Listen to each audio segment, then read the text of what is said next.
Welcome to our Weber County Commission meeting on this Tuesday, the 13th of August. It's 10 o'clock.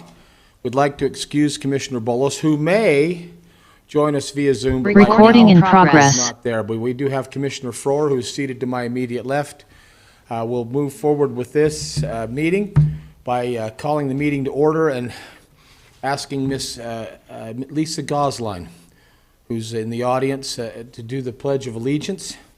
Our invocation will be given by Mr. Craig Brandt, and then our thought of the day will be given by Commissioner Gage Frohr. We'll go to that point. Ms. Gosling. Please join me. I pledge allegiance to the flag of the United States of America and to the republic for which it stands, one nation under God, indivisible, with liberty and justice for all.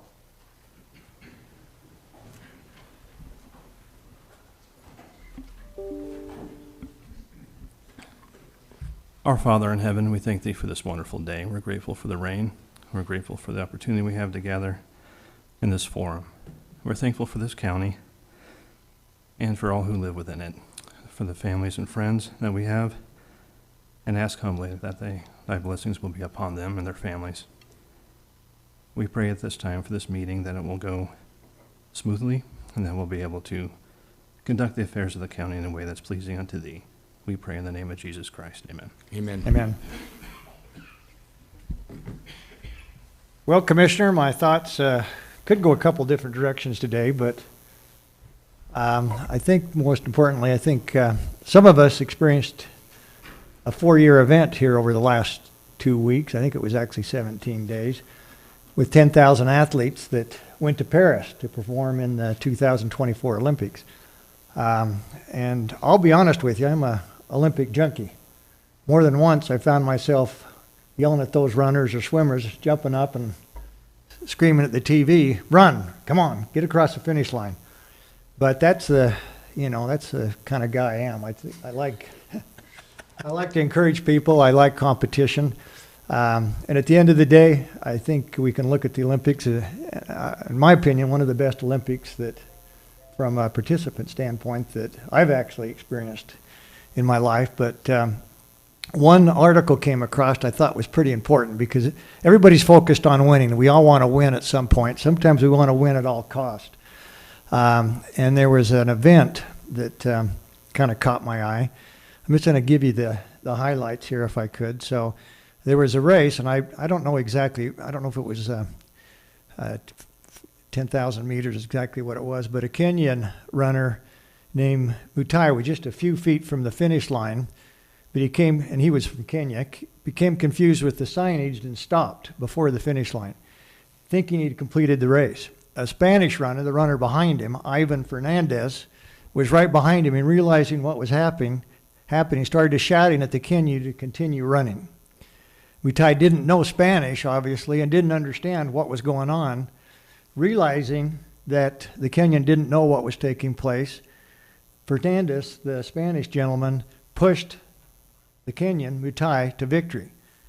Later, a journalist asked Ivan, "Why did you do that?" Ivan replied, "My dream is that someday we can have a kind of community life where we push and help each other to win."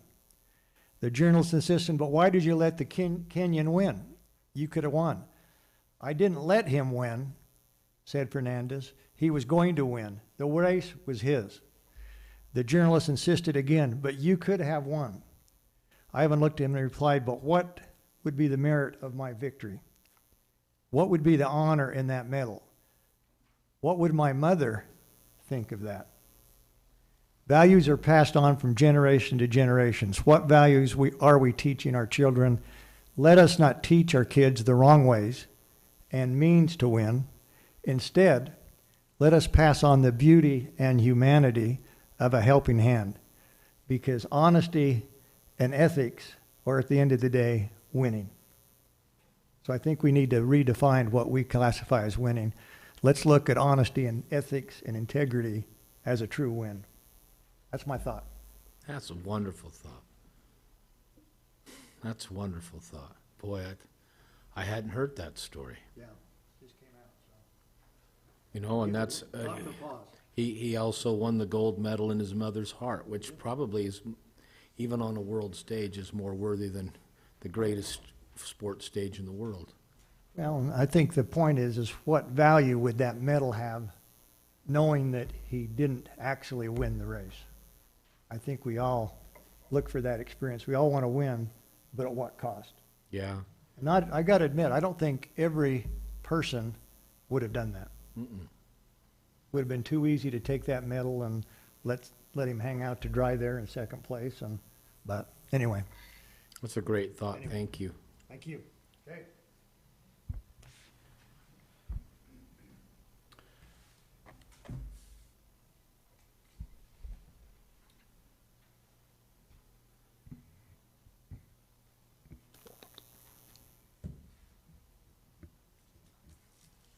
Great thought. Okay.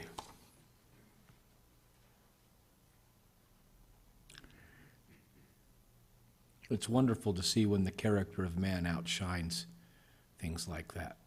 That's a feel-good deal.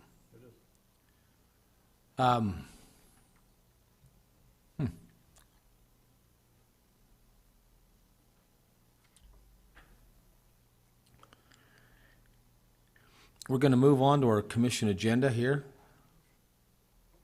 Item E, like Echo, is our agenda-related comments. We have a commission agenda for those of you in person. It's printed on that back table. For those of you online, you can find that quite easily. If you go to the webercounty.gov, you drop down on the department to the commission, and then you can go view live meeting, or you can see the agenda there. Now's the time, because we are in a public meeting, that comments will be taken, and you can address the Weber County Commission. Please limit your comments to 3 minutes, but we do ask that you limit your comments to those items that are printed on the agenda. Are any in the audience that would like to speak to these comments? Come on forward if you would.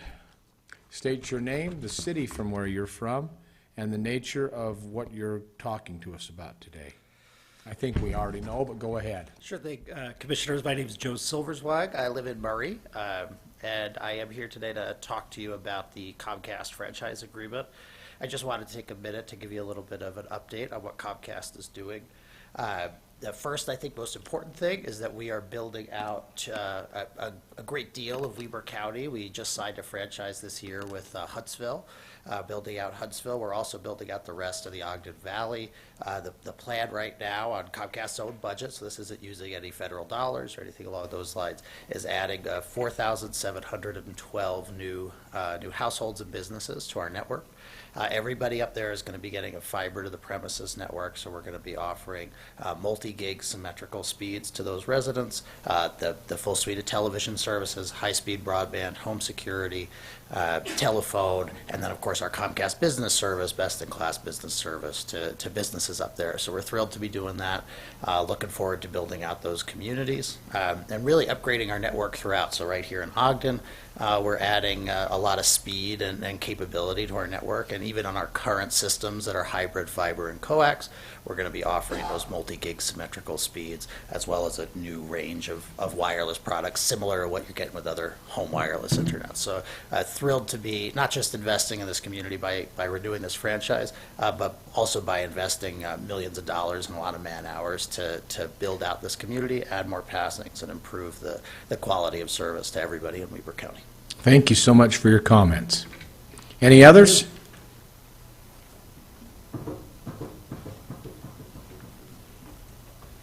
Good afternoon, Commissioners. Good afternoon.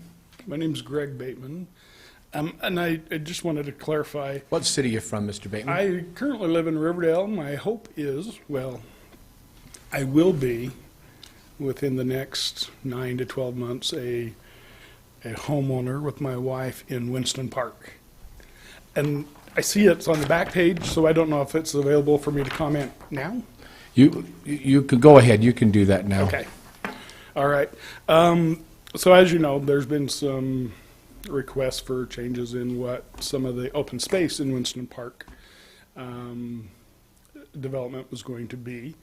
The place that was going to be an open space will now be, or proposed to be, some twin patio homes. Me and one other individual property owner are probably the most directly impacted by that because if you were to refer to the map of that community, we live in a cul-de-sac, and right behind the cul-de-sac is where the patio homes will be. That wasn't on the plan when we purchased our lot in February. I see where you are. Yeah. Where you are on this. I've got that Right. right here. So when I initially heard of the proposed plan, Nice lot you've got. it's going to be a heck of a nice place, directly facing the mountains. Why though, sorry to interrupt your thought, and I'll give you a little more time, but why would you leave the beloved community of Riverdale? You know that I hate living or moving from Riverdale because everything is there. It is. And I've lived there for 27 years. I have the most wonderful neighbors a person could ask for. Oh. But I live in a multi-level home. Okay. I'm getting old. I get it. So, I'm sorry to interrupt you. I was just No I love problem. Riverdale. Go, it's okay. It is an awesome community, despite Riverdale Road.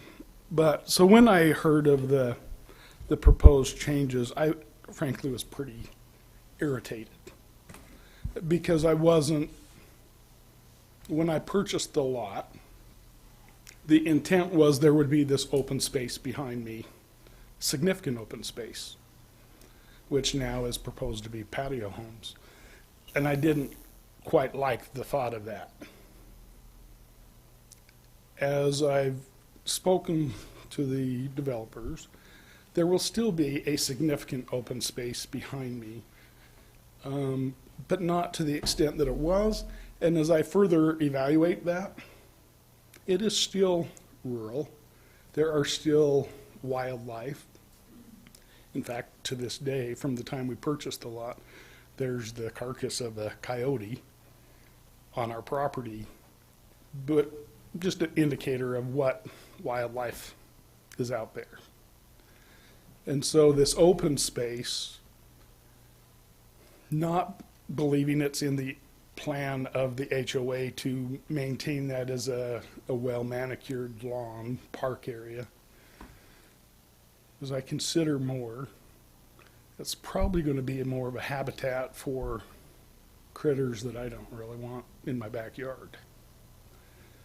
And homes, be it patio home or other, probably will provide more control of that wildlife than what the plan currently is.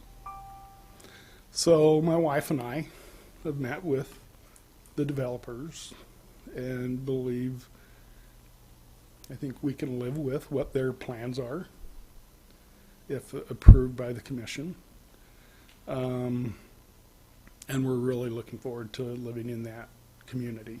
We've met some of the neighbors that are there already, and they're equally wonderful as those neighbors I've had in Riverdale for 27 years.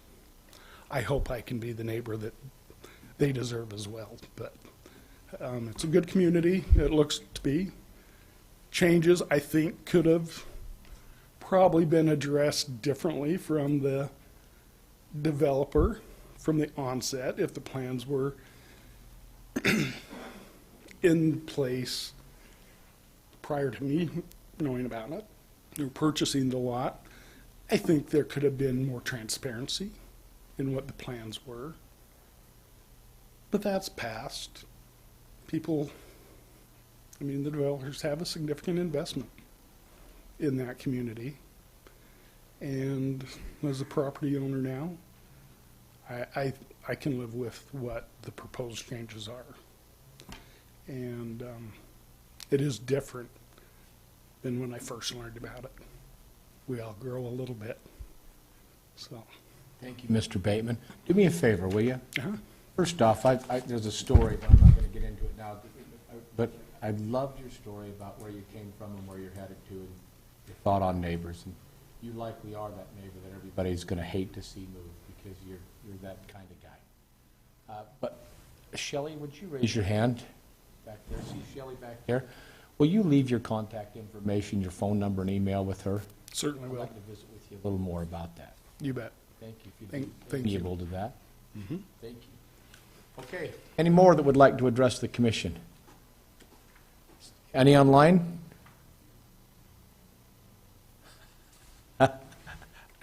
Great. We'll move on, Commissioner, to our consent items. That's item F on our agenda, which is a request for approval of warrants 102-719 through and including 102-776 and 485-873 through and including 485-998 in the amount of $1,497,739.74. Item 2 is a request for approval of purchase orders in the amount of $471,235.90. And item 3 is that summary of warrants and purchase orders, but I'm also going to include the request for the approval of the ACHA payments to Zion Bank, which in the amount of $248,277.83. We're going to go to our very own Mr. Ricky Hatch, our great clerk auditor, for an explanation of some of the highlights of those charges or bills. Thank you, Mr. Chair. We issued 10 purchase orders this week for $471,000. Just under half that amount, $221,000, is for the parks to construct a post-frame building. 36%, or $168,000, is for the transfer station to purchase and install new scales and conduct some equipment repairs. 9%, or $40,000, is for the conference center, and that is labor for banquets and kitchen help. 7%, or $33,000, is for the IT department to purchase equipment as well as services for the recorder surveyor's office.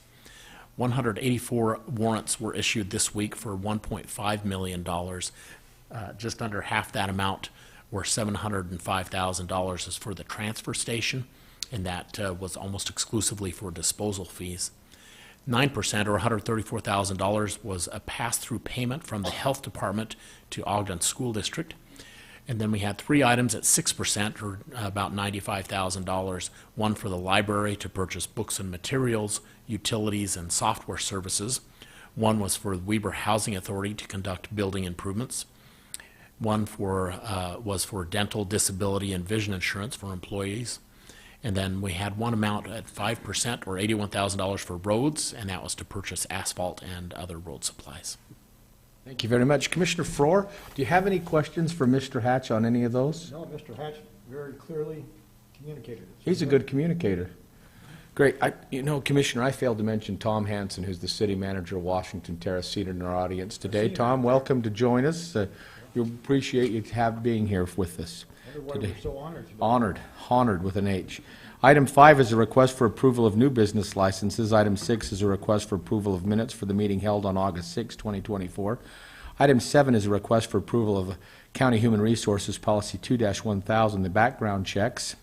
Item 8 is a request for approval of the change order 02 associated with the Wadman construction contract for the construction of the Weber Morgan Children's Justice Center. I'm looking for, nope, not here. Item 9 is a request for approval of ratification of the agreement by and between Weber County and C&B Asphalt for the library parking lot maintenance. Item 10 is a request for the Community Development Community Development Department for approval to sell surplus property identified as parcel 19-021-0010. Item 11 is a request for approval to renew a franchise agreement by and between Weber County and Comcast. There you go. To construct and operate a cable system in the public ways within unincorporated Weber County. Item 12 is a request for approval of a 5-year extension of an agreement by and between Weber County and Levitt's Mortuaries for indigent dead cremation services. Did any of you know that we did the indigent burial? County does indigent burials. Another little factoid that most people don't know. Item 13 is a request for approval of a contract by and between Weber County and 7 Ventures to purchase right-of-way along 2550 South for corridor preservation using WACOG funds. Good job on that, team. And item 14, or page 2, is a request for approval of an amendment to an agreement by and between Weber County and Cody Nebaker, allowing contractor to operate and maintain a disc golf concession at Fort Buenaventura. Commissioner, those are our consent items today. Do you have any questions or concerns with any of those? And if not, I'll entertain a motion for approval. Great, I'm happy to make a motion for consent items as read, F 1 through 14, move to approve. We have a motion. I'll second that motion. I'll place that motion for vote. All in favor? Aye. Aye, motion carries. Thank you. Item G, One is a request for approval of the first reading of the ordinance of the County Commissioners of Weber County governing background checks for applicants for county employment and volunteers. We have our very own Miss Emily Wild here. Miss Wild, thank you for coming up and explaining this to the public. Thank you. We appreciate the prior briefing and work sessions that you can also view on county recordings. Thank you, Commissioners. So, like mentioned, I have before you a first reading of an ordinance governing background checks for applicants for county employment and volunteers. So within the county, we employ various individuals who might have access to confidential or sensitive information. They might have access to financial records, work with children or the various vulnerable populations. And this ordinance governs so that the Human Resource Department can conduct a background check upon hire for these people in these positions or volunteers. Thank you for keeping the public safe with this policy upgrade. Commissioner Frohr, any comments or questions? I would just say, Emily, thank you for this. This is something that very much needed. And I think the way that you've got this structured basically will help reduce liability, potential liability to the county as we hire these people. And it's a pretty common practice hiring nowadays to do background checks. I mean, just in about any time when you apply to rent an apartment, you're going to get a background check just to make sure that the information that you put on that information sheet is in fact factual. So I think it's a step in the right direction. Very good. Okay.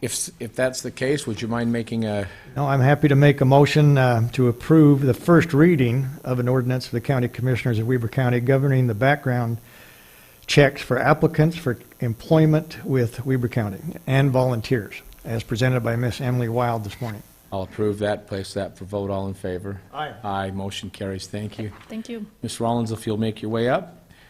Item 2 is a request for approval of the first reading of an ordinance of the County Commissioners of Weber County amending certain fees to Weber County Culture Parks and Recreation. At our ice sheet, we have our Director, Ms. Mariko Rollins. Go ahead, Ms. Rollins. Welcome. Thanks for having me.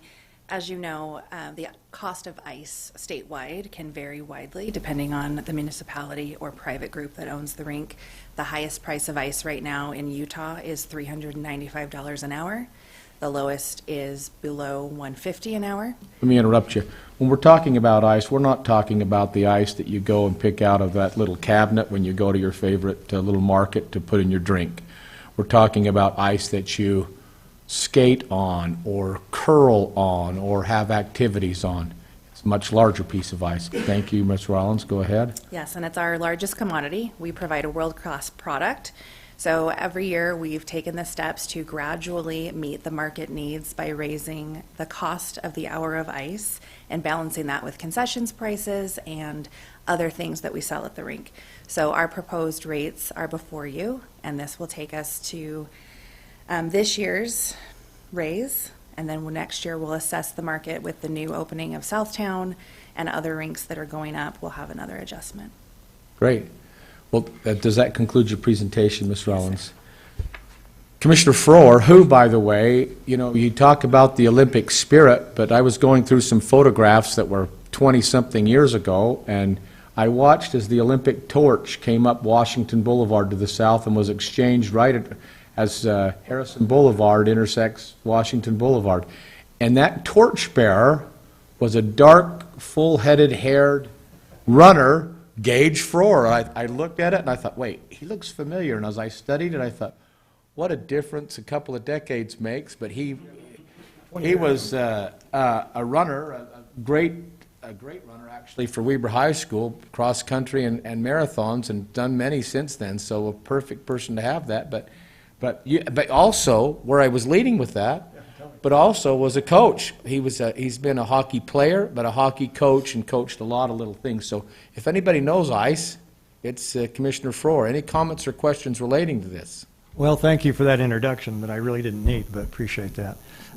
So, Mariko, tell me what our cost would be, the new cost. Prime hour of ice would be $220 an hour, and then $200 for non-prime and $180 for Sundays. Okay. And have you had conversations with users Yes. and they seem to be okay with that? Well, whether they're okay with it or not, they know it's coming. Okay, they know it's coming. Yes.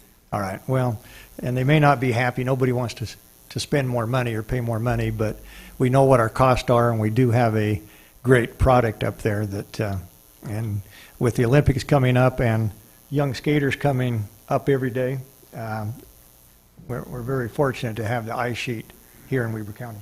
Yeah, that's true. With that, Mr. Chair, I'm happy to make a motion whenever you're ready. Go ahead. So I would move to approve the first reading of the ordinance of County Commissioners of Weber County, amending the fees to Weber County Culture Parks and Rec Department facilities for the Weber County ice sheet as presented this morning by Ms. Mariko Rollins.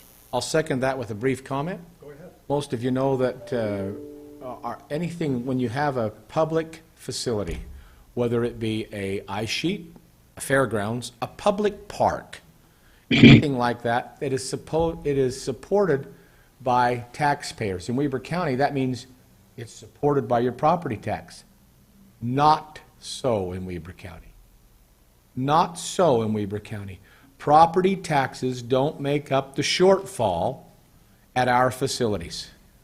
And you think, well, how can that be? Here's one of those other politician bunch of stuff. What happens is in Weber County, not in the other counties, but in Weber County, we have such a strong tourism presence here that the taxes derived from tourism through hotels and restaurants and what have you are used to offset the deficit at our public facilities. So whether you're talking about the Ogden Nichols Conference Center, the Perry's Egyptian Theater, the Ice Sheet, Fort Buenaventura, the Fairgrounds, the Shooting Complex, the Archery Center, North Fork Park, Memorial Park, and on and on and on, the tourism offsets the deficit of all those things. And so our property tax holders are not making up the difference there. And so we watch all of our property taxes very closely so we don't add to the burden of people here. And so, Ms. Rollins, even though $220 seems, oh, that's excessive for somebody to come or a team to come to practice on ice, it still doesn't cover the shortfall of running a facility like that. Making ice at that quantity is very, very expensive. But luckily, we appreciate all the tourism that comes from that, including most people don't know that we have a semi-professional hockey club up there. We cover all the schools with Weber State and some of the others with clubs and do a good job, and we appreciate that. So with that second, I'll place that motion for vote. All in favor? Aye. Aye. Motion carries. Thank you, Ms. Rollins. Thank you. Ms. Goslin, please come forward if you would. The next item, Commissioner, is a request for approval of a contract by between Weber County and Everbridge for an emergency mass notification system. And for those of you in our audience today who've chosen to be here for this contract, our first responders, please know that we appreciate you very much. We'll ask that you, well, I was just going to kid, but appreciate your support on this. Lisa, go ahead. I was going to have them come up and stand behind me. Go ahead. Please do. Okay, guys. They're not too excited about that, but I think it's important to show the united effort in this. Just as a background for those that don't know, this contract before you is actually for Region 1 Homeland Security Coalition. That includes 6 counties, which Hold on is- just a second. Kenny, you know, you're a pretty face. Come on up a little closer. Let's crowd around Lisa a little more. I want the camera to hit on there a little more. And why wouldn't I embarrass you when you're here, right? Solid point. Come on up a little closer. Tom, rest of you, come on up closer. Matt? As you can see, we have several city emergency managers, county emergency managers. We have dispatch here with us as well. So the region includes Davis County, Weber County, Box Elder, Cache, and Rich counties. And we all collectively use one mass. Oh, and I forgot Morgan. I'm sorry, Austin. We all collectively use the same emergency mass notification system. And in the last few years, we've had a lot of growth within Weber County and Davis County in particular. And we've had some issues with the current one, which is Code Red. And that prompted a lot of discussion, particularly in Weber County, but also in Davis County because of some issues that we have. It's a notification system that relies pretty much on just those people that opt in to the mass notification. It's very difficult to get people to opt in. And as we went forward, we decided that we would like to do an RFP, so we put that forward, and we had several candidates come through. Through that process, this group has selected Everbridge. It does have a component to it called Resident Connection. It's an additional amount. I know about 2 or 3 years ago, we had a quote just for Weber County from Resident Connection, or for Resident Connection from Everbridge, and it was $70,000. This contract, if you notice, we were able to get that down to $49,800 for that additional piece of it. This is a large contract. It's for 5 years so that we can lock in this price. It does have a one-time setup fee. But as we went through, this is what this group felt like was best for us. That Resident Connection has a feature where it does have some proprietary database information that allows us to access some cell phone numbers, which is different than the other vendors, which are primarily VoIP numbers or anything that they get through 911 and those type of services. And so this one still has, you can only use Resident Connection in the case of life safety. So it still has some strict requirements to it. This vendor, as well as Code Red did, it allows us to also access iPOS, which is a notification system that comes down through the cell towers and will notify anyone in the area. This is something that just takes those phone numbers within this region. So do you have any questions about this? Commissioner Frohr, questions? Thanks, Lisa. So I appreciate your hard work and all your committee you have with you behind you. Good-looking group. But we talked at one time that the state was going to come out with a preferred vendor. Is this our own That was or does this correspond with the state? the Salt Lake County then emergency manager, which was Clint Meekum. He wanted to try to do that. He did not get traction on that. Okay. And so that is something that failed. Okay, so this will basically be for the 3 counties, am I correct? No, it's for 6. It's for six. the whole region. So again, that's Davis, Weber, Morgan, Box Elder, Rich, and Cache County. Oh, and cash, okay, great, okay, thank you. No And other we questions? are just so you know, we are the purchasing entity, but it's on behalf of the rest of the group, and it is paid for through SHSP funds, project funds. So before I ask for a motion, Commissioner, I want those of you here to hear from us how much we appreciate you all getting together. And I realize this has been 18 months, 2 years to get to this point, at least that I remember. It's probably a lot longer than that. But what's happened here is you've been able to get everybody to agree. And the reason I wanted all of you on camera, it was a little tongue-in-cheek, was not because Austin is such a good singer and I was going to have him lead in chorus, but was because Mike's also a good singer and they could do a duet. No, that was to have but to also have I wanted to show the solidarity between all of you, how that's come together, to get agencies and counties, governments working together for one common cause of good. We, and I know I can speak for this body, have a tremendous respect and regard for what you're doing. I know that we have the best response team in the land. Our numbers prove it, and this just helps to expand that so that when you get to the people that matter, they have the best service available to them. And all of you are a key part of that. I hope that you feel, and the fact that you're here, we know that you feel proud of what you're doing. We thank you. Genuinely, we thank you for your part, each of your parts in this. So when those calls come that changes people's lives, you have a positive impact. So it's better than what it could have been. So we genuinely thank you so much for that. Appreciate that. And with that, Commissioner Frohr, I'll entertain a motion. Thank you, Mr. Chair. I'd make a motion with the comment. Please. Again, this has been a heavy lift. This is a big deal for the 6 counties. I'm hopeful that this new system, even though it appears to be a great system, doesn't get used very much, hopefully at all. Let's try to keep that in mind moving forward. But what it does do is give the public the information that if something was to happen, they'll be notified from all the agencies out there, and that the county, city governments do care about their personal lives, their assets, their property, and that you folks out here are there to protect them. So again, I just want to tell everybody here, thank you for that. And I agree with Commissioner Harvey. First responders, we owe much more gratitude than we can express up here from the podium this morning. But with that, Mr. Chair, I'd move to approve the contract between Weber County and Everbridge for an emergency mass notification system as presented this morning by this great group. Great. It's easy to second that. I'll place that for vote. All in favor?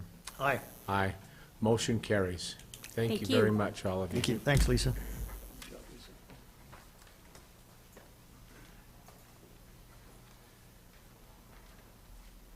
Item number 4, Mr. Ewert. It's a request for approval of a resolution to amend the Western Weber General Plan's future land map to redesignate parks and recreation area to medium to large residential related to the Winston Park development. Charlie, go ahead. Commissioners, you've heard from me on this item several times before, and I don't have much more to add for you. The developer is asking for approval both of the general plan amendment, but the other 2 items on the agenda, which is the rezone and the development agreement. Are there any questions or clarifications I can offer you? Commissioner Frohr. I do have a question, Charlie. So regarding the amendment to the general plan future land use map, is that required? What tie-in does that have with the rezone? So, And so if that was passed and the rezone was not approved at some point in time, and/or the development agreement was not approved, where does that put us? actually, if the general plan amendment is passed without the rezone or the development agreement, it still puts us in a good spot. The applicant can come back at a later time and ask for the rezone to the R115 zone. Basically, let me show you up on the screen how this looks. Let me You had scroll something through. there a minute ago. That was the rezone map. Let me get you the general plan map. Sorry, a little bit too much stuff here.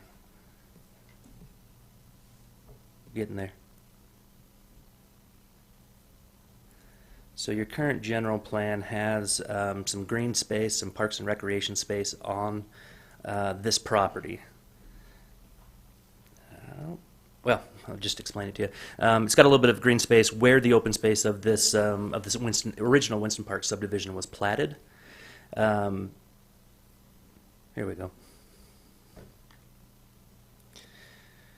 So this would be the general plan amendment to the map. Right over here in this corner, if that's visible, the upper left-hand corner, that was slated as green space, as well as some of the frontage along, this is 1800 South here, the white dashed line on the left-hand side under the subject property text.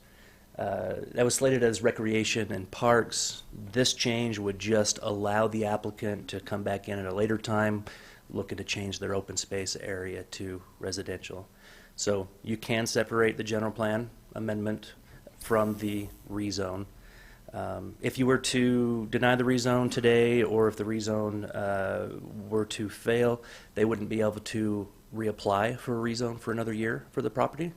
But at the very least, if you did pass the general plan amendment, they would have that done, and so they'd be ready to go at that time. Okay, so if that was passed, if the amendment was passed, does it change what could take place on that land right now? No, So that remains the same, just as the current residents see it as it exists today? correct. Is that correct? That's correct. And Yep. subject to the passing of the rezone and the development agreement? Yep, rezone development agreement will be the only things that literally change what can happen on Got the it. property. Okay, that was my question, Mr. Chair. Okay. I don't have any questions on that. Do you have any, what do you want to do there, Gage? Well, I would, for this particular item, I would move to approve the amendment to the general plan's future land use map, understanding that basically that doesn't allow them to move forward until these other two items are addressed. Correct. Correct. So I'd make that motion. I'll second that, and I'll place that for vote. All in favor? Aye. Aye, motion carries. It's a roll call vote, excuse me. Is It's it a resolution, I don't have that number.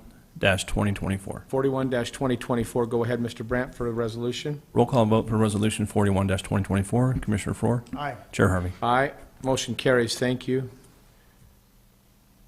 Item number 5 is a request for approval of a development agreement for the Winston Park development. Mr. Ewert?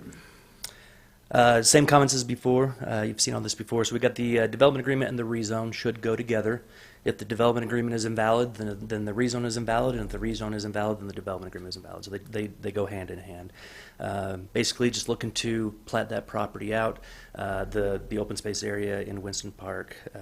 The developers did do as Commissioner Bolos had asked, and went to each of the property owners directly buffering or adjacent to that open space area to get, at the very least, their statement on what they understand the developer can do, and each of them seem to understand that the developer can potentially develop that property if you guys make this approval today. Well, and that's evident, Mr. Bateman being here today. So, Mr. Farrar? Any additional information that, since we heard this a couple weeks ago? I mean, we've got the letters here from some of the neighbors. We've heard from Mr. Bateman here. So in your last meeting, it was tabled pending notification from neighbors, as well as platting or potentially platting a street through Lot 108 in Winston Park Phase 1. Lot 108 is currently held by a separate entity. Let's see. And the developers looked at that a few different ways, doesn't feel like it's feasible to do. And so there's a couple different ways that if you guys want to see this move forward, there's a couple different ways you could do it. The way the development agreement is written right now wouldn't require a street to be platted through Lot 108 in Phase 1. It would require a pathway to be platted through it. Well, it and adjoining, they're actually going to share a property boundary there. So just a direct pass or direct approval would result in that. If you'd rather do an approval with the stub going through Lot 108, a stub street going through Lot 108, you can add that into your motion, your recommendation, and I can make sure I do some language tweaks to the development agreement before you guys sign it. Or you could table it, or you could deny it. Your guys' choice. Mr. Farrar? Thank you, Mr. Chair. Thanks, Charlie. Appreciate the developers' patience in this matter. I know we've talked about this more than on one occasion, several occasions. But I'm going to make a motion whenever you're ready. Go ahead. So, Mr. Chair, I would move to table agenda items 5 and 6, the approval of development agreement and the rezone ordinance. I think we've received a lot of the information back that we need to make a final decision. But at the same time, with Commissioner Bolos being absent today, I know she had some interests and some concerns. I think this is a big enough deal that I feel that I would move for a time certain for next week or the first available agenda to place this back on. Encourage the developers and Charlie to meet with, make sure that the questions are answered before this comes back. Because I understand you've addressed a lot of the questions. I'm not sure all the questions have been answered. And I'm not here to slow cook the developer, but I'm here to make sure that the decision that we make is a good decision and that all the questions that need to be answered are in fact answered. So that's my motion to table agenda items 5 and 6 for a time certain next week or the first available agenda after that. I can second that motion. I'll place that for item 5 and 6 for vote. All in favor? Aye. Aye, those two items are tabled for time certain. Commissioner comments, item H. Well, I'd be negligent if I didn't congratulate you on a great Weber County Fair. Well, our team. Duncan Well- was here just a moment ago. He just walked out, but we have a fantastic team. And What happened to all our, we had Duncan and Marty and I had a whole group out there. I tell you, I'm just And the people I talked to, and I did a lot of talking to the vendors. The vendors I talked to, which was a good majority, all had good things to say. They were there. Some of them didn't say they didn't make a lot of money, but they were happy to be there, and they made enough to make it worthwhile. So the rodeo was great. Bullfights were amazing, Amazing. and everything that took place at the livestock auction. I don't know what the numbers are yet, but I've got a feeling based on the individual prices I saw, it could be a record breaker in terms of dollars. And last year, Weber County businesses put more than $1 million into the pockets of Weber County youth. And so the prices were up really good, and the numbers were about even where they were the year before, so that would make sense. I think so. Anyway, congratulations for the Duncan, if you'll take that back to your Jimmy folks. Harvey Weber County Fair. Duncan, great job. And Ashton, that whole group out there just busted their behind to make sure that it was great for everybody. Shelley, did you have something you wanted to say? No. Okay, great. All right. With that, then, I'll entertain a motion for item I, India. So moved to adjourn. A second. All in favor? Aye. Aye, motion carries.